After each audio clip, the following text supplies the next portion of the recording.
তুই একটু ফলো রাখতো, আমি কটা লেবু তুলে নিই, বৌবাইদা আসছে নাকি দেখবি। হ্যাঁ আচ্ছা ঠিক আছে, দাঁড়া দাঁড়া।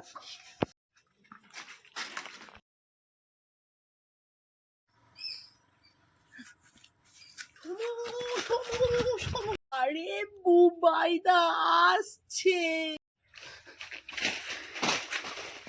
কি হয়েছে কি হয়েছে কি হয়েছে?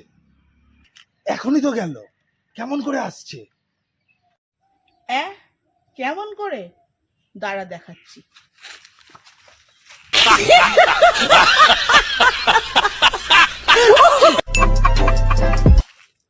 এমন করে আসছে। দো চাকো ডাকাত, মানুষকে সম্মান দিতে জানে না। আমি কি করলাম?